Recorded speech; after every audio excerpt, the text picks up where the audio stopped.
धर्मनिरपेक्षता सेकुलरिज्म। धर्मनिरपेक्षता सेकुलरिज्म एक विशेष प्रकार का मानववादी जीवन दर्शन है जिसका लोकतांत्रिक मूल्यों में महत्वपूर्ण स्थान है। यह नैतिकता, शिक्षा, राजनीति, प्रशासन, कानून आदि सभी को धर्म एवं अध्यात्म से पृथक तथा स्वायत्त मानता है। सामाजिक राजनीतिक दृष्टिकोण से धर्मनिरपेक्षता का अर्थ है कि सामाजिक एवं राजनीतिक क्रियाकलापों का निदर्शन धर्म न करे, वहाँ धर्म विशेष का प्रभाव या हस्तक्षेप न हो। दूसरे शब्दों में सामाजिक एवं राजनीतिक क्षेत्रों से पंथों का बिलगाव हो, भले ही उस राज्य के नागरिक या उस समाज के व्यक्ति किसी विशेष पंथ या विभिन्न पंथों को स्वीकार करते हों। धर्मनिरपेक्षता की इस अवधारणा में सामाजिक राजनीतिक क्रियाकलापों के संचालन के क्रम में कानून की सर्वोच्चता स्वीकार की जाती है, धर्म की नहीं। साधारणतः पाश्चात्य संदर्भ में धर्मनिरपेक्षता के विचार को धर्मों के प्रति तटस्थता, उपेक्षा, उदासीनता, इंडिफरेंस या विरोध के रूप में स्वीकार किया जाता है, जबकि भारतीय संदर्भ में धर्मनिरपेक्षता को पंथ विरोध के रूप में न लेकर सर्वधर्म समभाव के रूप में मुख्यतः स्वीकार किया जाता है।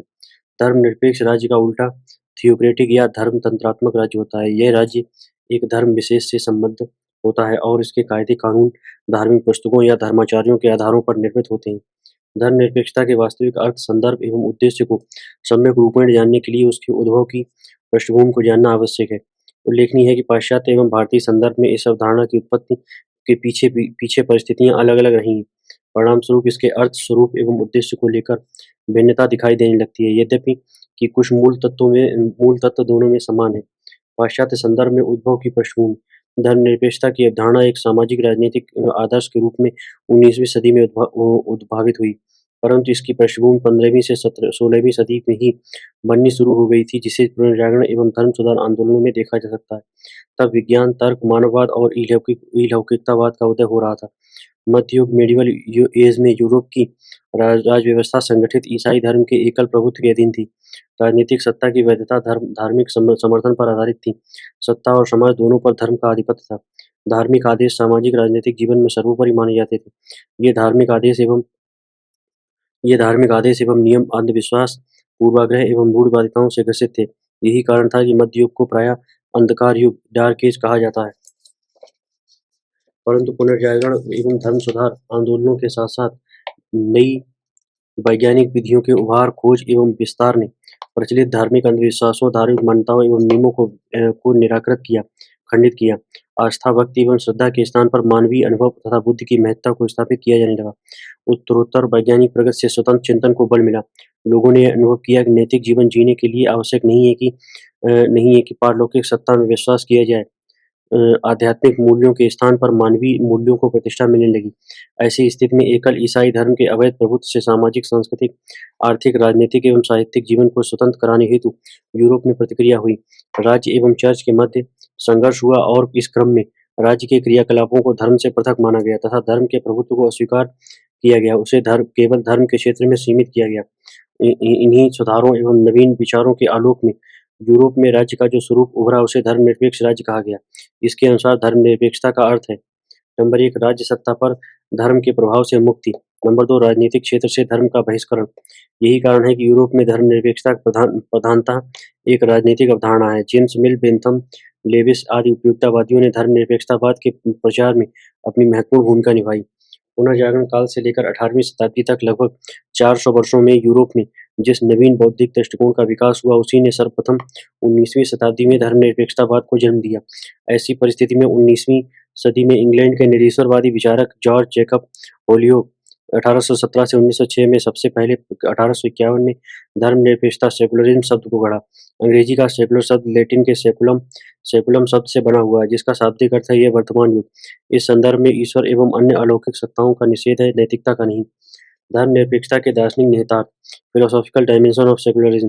धर्मनिरपेक्षता के संदर्भ में encyclopedia of religion and ethics में कहा गया है कि धर्मनिरपेक्षता राजनीतिक एवं दार्शनिक प्राथमिकता से युक्त ऐसी अवधारणा है जो उद्देश्यपूर्ण रूप में नैतिक किंतु धार्मिक रूप से निषेधात्मक है। Secularism may be described as a movement intentionally ethical, negatively religious, with political and philosophical antecedents। स्पष्ट है कि धर्मनिरपेक्षता की अवधारणा के दो पक्ष हैं, नंबर 1 नकारात्मक, नंबर 2 सकारात्मक। नकारात्मक अर्थ इसके दो संदर्भ हैं। नंबर 1 धर्म के प्रति तटस्थता, उपेक्षा, उदासीनता या विरोध का भाव। नंबर 2 एवं राजनीतिक एवं सामाजिक क्रियाकलापों एवं गतिविधियों को धर्म के प्रभाव एवं हस्तक्षेप से मुक्त करना। सकारात्मक अर्थ में धर्मनिरपेक्षता का आशय वैज्ञानिक सिद्धांतों एवं सकारात्मक अर्थ में धर्मनिरपेक्षता का आशय वैज्ञानिक सिद्धांतों एवं बौद्धिक दृष्टिकोण को प्राथमिकता प्रदान करना है। इसमें अलौकिकता पर जोर है। धर्मनिरपेक्षता का मूल संदेश है इसी संसार और मनुष्य के वर्तमान जीवन के विषय से विचार करो, दैवीय शक्तियों के परलोक में नहीं। इस रूप में धर्मनिरपेक्षता मानववाद पर आधारित है। धर्मनिरपेक्षता के प्रमुख तत्व या विशेषताएं। धर्मनिरपेक्षता के मूल सार्वभौमिक तत्व हैं। वे धर्म से राज्य का, शिक्षा से धर्म का, धार्मिक सिद्धांत एवं रूढ़िवादी रीति रिवाजों से राजनीति का तथा पुरोहित वर्ग के प्रभाव से सार्वजनिक जीवन से पृथक्करण। जीवन और जगत की समस्याओं के समाधान के क्रम में धर्म की भूमिका को न मानते हुए उससे उदासीन रहना। अलौकिक एवं अतीन्द्रिय सत्ताओं के प्रति उपेक्षा का भाव रखते हुए केवल अलौकिकता में विश्वास। विज्ञान के नियमों एवं सिद्धांतों में विश्वास करते हुए मानव जीवन की समस्याओं को सुलझाने का प्रयास। इस क्रम में हठधर्मी धार्मिक सिद्धांतों को अस्वीकार करते हुए तर्कसंगत सिद्धांतों को उचित ठहराना तथा अविवेकी मूर्खतापूर्ण रहस्यात्मक रूढ़ियों का उन्मूलन करना।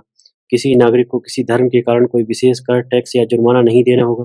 साथ ही धर्म के आधार पर कोई राष्ट्रीय पुरस्कार, रिवार्ड या विशेषाधिकार, प्रिविलेज प्राप्त नहीं होगा। वैचारिक स्वतंत्रता एवं तर्कयुक्त चिंतन पर बल। मनुष्य के वर्तमान जीवन, मनुष्य की बुद्धि एवं मानवीय क्षमता में विश्वास की प्रधानता। धर्मनिरपेक्षता की यह मूलभूत मान्यता है कि नैतिकता धर्म से पूर्णतः स्वतंत्र है। इसके अनुसार धर्म के केंद्रीय प्रत्ययों ईश्वर, आत्मा, स्वर्ग, नरक आदि पारलौकिक सत्ताओं में विश्वास किए बिना भी मनुष्य नैतिक जीवन व्यतीत कर सकता है। अतः नैतिकता को अनिवार्यतः धर्म पर आधारित मानना गलत है। यहाँ उल्लेखनीय है कि धर्मनिरपेक्षता शब्द में धर्म का प्रयोग पाश्चात्य रिलीजन के संदर्भ में किया जाता है, जिसमें किसी अधिप्राकृतिक सत्ता, सुपरनेचुरल पावर को अनिवार्यतः स्वीकार किया जाता है। यहाँ धर्म का तात्पर्य स्वधर्म, स्वकर्तव्य पालन या नैतिक मूल्यों या सामाजिक सद्गुणों या अभ्युदय एवं निःश्रेयस के रूप में वर्णित भारतीय धर्म से नहीं है। धर्मनिरपेक्षता बनाम मानववाद। धर्मनिरपेक्षता मानववाद का ही एक अंग या पक्ष माना जा सकता है। प्रकृतिवादी मानववाद ने परंपरागत धर्मों एवं उनकी पारलौकिकता का विरोध किया है। इसके विपरीत धर्मनिरपेक्षतावाद में धर्मों के प्रति उपेक्षा एवं तटस्थता की नीति अपनाई जाती है। इसके अनुसार ईश्वरवाद एवं अनीश्वरवाद दोनों को ही उपेक्षित करना चाहिए, क्योंकि वैज्ञानिक विधि एवं रीति से इन्हें न तो स्वीकार किया जा सकता है और न ही खंडन। धर्म संबंधी विचारों के प्रति उदासीनता या उपेक्षा का भाव ही धर्मनिरपेक्षता का प्रमुख पक्ष है। धर्मनिरपेक्षता बनाम नैतिकता। धर्मनिरपेक्षता का यह मानना है कि नैतिक धर्म से पूर्ण धर्म स्वतंत्र है। धर्मनिरपेक्षतावाद का यह मानना है कि नैतिकता धर्म से पूर्णतः स्वतंत्र है। इनके अनुसार धर्म ईश्वर, आत्मा की अमरता, पुनर्जन्म, स्वर्ग नरक इत्यादि पारलौकिक सत्ताओं एवं विचारों पर आधारित है। परंतु मनुष्य इन सत्ताओं में विश्वास किए बिना भी नैतिक दृष्टिकोण से उन्नत जीवन व्यतीत कर सकता है। वास्तविक स्थिति यह है कि धर्म नैतिकता के विकास में साधन न होकर बाधक है। मनुष्य अपनी विवेक शक्ति एवं तर्क शक्ति के आधार पर मानवीय हित को ध्यान में रखते हुए नैतिकता के मानदंडों को स्थापित कर सकता है। भारतीय संदर्भ में धर्मनिरपेक्षता। भारत में धर्मनिरपेक्षता शब्द का प्रयोग केवल राज्य के संदर्भ में किया गया है, इसलिए हमारे देश में धर्मनिरपेक्ष राज्य शब्द तो कहा जाता है, परंतु धर्मनिरपेक्ष समाज नहीं। इसका कारण यह है कि भारतीय संदर्भ में धर्मनिरपेक्षता की अवधारणा पश्चिमी संदर्भ से भिन्न है। भारतीय धर्मनिरपेक्षता मुख्यतः सांप्रदायिकता विरोधी विचारधारा मानी जाती है। पश्चिम के सेकुलरिज्म में परंपरागत धर्मों के प्रति उपेक्षा, तटस्थता या विरोध का भाव निहित है, किंतु जब इस सेकुलरिज्म का अनुवाद हम धर्मनिरपेक्षता से करते हैं, तो हम इसे परंपरागत रूप से भारतीय संदर्भ में प्रचलित धर्म से नहीं ले सकते, क्योंकि भारतीय परंपरा में इसका अभिप्राय स्वकर्तव्य पालन या नैतिक सद्कर्मों से है। अतः धर्मनिरपेक्षता में धर्म का आशय भारतीय संदर्भ में लेने पर सद्गुणों एवं कर्तव्य पालन से तटस्थता और निरपेक्षता का भाव उभरेगा। इसी समस्या से बचने हेतु इसे भारत में धर्म पंथ निरपेक्षता कहा गया, जिसका अभिप्राय प्रचलित पंथ संप्रदाय से राजनीति का पृथक्करण या तटस्थता है। अर्थात भारत के संदर्भ में यदि समाजशास्त्र, राजनीतिशास्त्र, दर्शनशास्त्र में धर्मनिरपेक्षता का उच्चारण किया जाए, तो इसका अभिप्राय पंथ संप्रदायों से तटस्थ होना माना जाएगा। दूसरी बात यह है कि भारत में यूरोप की भांति एक धार्मिक संप्रदाय का प्रभुत्व नहीं था, परंतु अपितु यहाँ धार्मिक संप्रदायों की विविधता थी। साथ ही यहाँ राज्य व्यवस्था को अपनी वैधता की स्वीकृति धर्म से नहीं लेनी पड़ती थी। इसी कारण भारतीय धर्मनिरपेक्षता का उद्भव एवं विकास पश्चिमी समाज की भांति धार्मिक विश्वासों, आस्थाओं के प्रति किसी प्रकार के संदेह के जगने या तार्किक प्रश्न उठने के कारण नहीं हुआ। भारत में संगठित धार्मिक संस्थाओं की अनुपस्थिति के कारण धर्म सत्ता एवं राजसत्ता में कोई सीधा संघर्ष भी नहीं हुआ। भारतीय धर्मनिरपेक्षता एक बहुसांप्रदायिक विषम समाज में विभिन्न समुदायों तथा व्यक्तियों द्वारा अपनी अपनी विशिष्ट धार्मिक अस्मिताओं को एक दूसरे के आक्रमण एवं हस्तक्षेप से सुरक्षित रखने के प्रयासों का फल है। भारतीय संदर्भ में धर्मनिरपेक्षता की अवधारणा के 2 पक्ष हैं। नंबर 1 नकारात्मक, नंबर 2 सकारात्मक। नकारात्मक अर्थ में इसका आशय है कि राजनीति, अर्थव्यवस्था, नैतिकता, शिक्षा आदि सभी क्षेत्रों से धर्म को दूर किया जाए, इसके हस्तक्षेप को बचाया जाए, राज्य का कोई अपना धर्म ना हो, वह धर्म आधारित ना हो। नंबर 2 धार्मिकता के सकारात्मक पक्ष के 2 संदर्भ हैं। नंबर 1 सभी धर्मों का समान रूप से आदर एवं संरक्षण हो। आशय है कि राज्य सभी धर्मों को समान स्वतंत्रता व सुरक्षा प्रदान करेगा और वह नागरिकों में धार्मिक भावनाओं का ध्यान रखेगा। इससे सर्वधर्म समभाव की अवधारणा चरितार्थ होती है। नंबर 2 धर्मनिरपेक्षता का दूसरा पक्ष स्वभाव या दृष्टिकोण से संबंधित है। इसमें बौद्धिक या वैज्ञानिक उपायों के द्वारा मानव कल्याण के मार्ग को प्रशस्त करने की बात निहित है। यहाँ जीवन और जगत की समस्याओं के समाधान हेतु स्वतंत्र बौद्धिक चिंतन को महत्व दिया गया है। इसी दृष्टिकोण से भारतीय संविधान में 51 का मौलिक कर्तव्यों के अंतर्गत वैज्ञानिक दृष्टिकोण एवं मानववाद का विकास नागरिकों का कर्तव्य माना गया है। स्पष्ट है कि भारत में धर्मनिरपेक्षता का आशय का अभिप्राय धर्म विहीन या धर्म विरोधी दृष्टि नहीं है, अपितु सभी धार्मिक विश्वासों व मान्यताओं को समान रूपेण स्वतंत्रता है। भारत का कोई राजकीय धर्म नहीं है, राज्य धर्मनिरपेक्ष है। सभी धर्मों का समान आदर एवं महत्व उसका स्वरूपगत विशेषता है। यहाँ सभी धर्मों के प्रति सहिष्णुता एवं सह-अस्तित्व का भाव प्रकट होता है। राज्य धार्मिक रूढ़ियों से मुक्त है। भारत में धर्मनिरपेक्ष राष्ट्र होने के संबंध में निम्न बिंदु उभर कर सामने आते हैं। भारत का कोई राजकीय धर्म नहीं है। धर्म आस्था व विश्वास को जीवन के व्यक्तिगत पक्ष के रूप में मानता। धर्म मूल वंश जाति एवं धर्म जन्म स्थान के आधार पर किसी भी प्रकार के भेदभाव का विरोध। धार्मिक रीति रिवाज एवं सिद्धांतों से राजनीति का पृथक्करण। वैज्ञानिक मनोवृत्ति व तार्किकता की स्वीकृति। धर्मेतर लोकतंत्र की स्थापना। व्यक्ति के धर्म पर विचार किए बिना एक नागरिक के रूप में उसके साथ व्यवहार। हठधर्मी, अविवेकी, सार्वजनिक हित में बाधक धार्मिक सिद्धांतों की अस्वीकृति। राज्य इस रूप में धर्म के लौकिक पक्षों में हस्तक्षेप कर सकता है। उदाहरण स्वरूप सती प्रथा। राज्य ऐसे मामलों में हस्तक्षेप का आधार यह देता है कि ये कुरीतियां धर्म के मूल अंश नहीं है, बल्कि सामाजिक विकृतियां हैं। संवैधानिक स्थिति। नंबर 1 संविधान की प्रस्तावना में पंथ निरपेक्ष शब्द का प्रयोग हुआ है और वह भारत को पंथ निरपेक्ष राष्ट्र घोषित किया गया है। नंबर 2 संविधान धर्म एवं जाति का भेदभाव किए बिना नागरिकों को समानता का अधिकार देता है। अनुच्छेद 14 से 17। नंबर 3 भारत में सभी नागरिकों को समान मानते हुए विश्वास एवं धर्म की स्वतंत्रता दी गई है। इच्छा अनुसार किसी भी धर्म का पालन, आचरण एवं शांतिपूर्वक सीमाबद्ध प्रचार प्रसार करने का अधिकार दिया गया है। अनुच्छेद 25 धार्मिक कार्यों में राज्य का कोई हस्तक्षेप नहीं, चाहे कोई संगठन बनाए धार्मिक शिक्षा दे। अनुच्छेद 26 से 27 किंतु राज्य द्वारा आंशिक या पूर्ण रूप में सहायता प्राप्त शिक्षा संस्थान धार्मिक शिक्षा नहीं दे सकते। अनुच्छेद 28 नंबर 5 राज्य किसी भी धर्म या समुदाय पर कोई संस्तुति नहीं थोपेगा। वे इच्छापूर्वक अपनी शिक्षण संस्थाएं खोल सकते हैं और इन्हें अनुदान देने में राज्य भेदभाव नहीं करेगा। अनुच्छेद 29 स्पष्ट होता है कि भारतीय धर्मनिरपेक्षता एक गतिशील अवधारणा है जिसमें राजनीति में तो धार्मिक हस्तक्षेप की मनाही है, किंतु सामाजिक कल्याण के नाम पर राज्य धर्म में हस्तक्षेप कर सकता है। स्पष्ट है कि यहाँ धार्मिक स्वतंत्रता सार्वजनिक शांति, नैतिकता और स्वास्थ्य की सीमाओं में ही दी जाती है, किंतु इन तथ्यों एवं परिस्थितियों के होते हुए भी धर्मनिरपेक्ष सिद्धांतों का निर्वहन, संचालन एवं पालन भारतीय संदर्भ में पूरी तरह से नहीं हो पाया है। यहाँ भारत के धर्मनिरपेक्ष राष्ट्र होने की अवधारणा पर निम्न आधारों पर आलोचना की जाती है। धर्मनिरपेक्षता भारतीय राजनीतिक शब्दावली का एक प्रमुख पक्ष है, किंतु इसका निश्चित स्पष्ट एवं सर्वमान्य अर्थ निर्धारित नहीं है। नेहरू जहाँ धर्मनिरपेक्षता का आशय सभी धर्मों के प्रति तटस्थता मानते हैं, वहीं गांधी धर्मनिरपेक्षता का अभिप्राय सभी धर्मों के प्रति सकारात्मक समभाव से लेते हैं। धर्मनिरपेक्षता के व्यवहारिक एवं वैधानिक स्वरूप में विरोधाभास है। जहाँ यहाँ एक ओर तो व्यक्ति को अपने धर्म के प्रचार प्रसार की छूट दी गई है, उन्हें संरक्षण दिया गया है, तो दूसरी ओर राज्य को धर्मनिरपेक्ष कहा गया है। परंतु चूंकि राज्य व्यक्तियों द्वारा ही संचालित होता है, अतः इन दोनों के मध्य विरोध एवं भ्रम उभर कर सामने आ जाता है। समान आचरण संहिता का अभी तक लागू न हो पाना, जिससे अल्पसंख्यक वर्ग के नागरिक आज भी विवाह, उत्तराधिकार एवं संपत्ति आदि के विवादों पर सामान्य कानून से अलग अपने परंपरागत धार्मिक कानूनों को ही लागू करते हैं। अलग-अलग धार्मिक कानून स्वीकारता धर्मनिरपेक्षता के खिलाफ है। भारत में ऐसी अनेक संस्थाएं हैं जो नैतिकता एवं संस्कृति रक्षा के नाम पर किसी विशेष धर्म के सिद्धांतों, विश्वासों तथा कर्मकांडों की शिक्षा देती हैं। स्वयं भारत सरकार अल्पसंख्यक वर्गों धर्मों द्वारा स्थापित शिक्षण संस्थाओं को विशेष सहायता एवं संरक्षण देती है। सभी धर्मों के प्रति समान आदर और सभी धार्मिक समुदायों के प्रति उदारता के नाम पर अंततः हम बहुसांप्रदायिकता का सामंजस्यपूर्ण स्वरूप ही प्राप्त करते हैं। यही कारण है कि पश्चिमी विचारक भारतीय धर्मनिरपेक्षता पर बहुसांप्रदायिक होने का आरोप लगाते हैं। अनुसूचित जातियों के अंतर्गत केवल हिंदुओं को आरक्षण की व्यवस्था है। आज अल्पसंरक्षक वर्ग धर्म के आधार पर आरक्षण की मांग कर रहा है। यह भी धर्मनिरपेक्षता की अवधारणा के विरुद्ध होगा। लगभग सभी राजनीतिक दल अपने राजनीतिक लाभ हेतु धर्म को आधार बनाते हैं।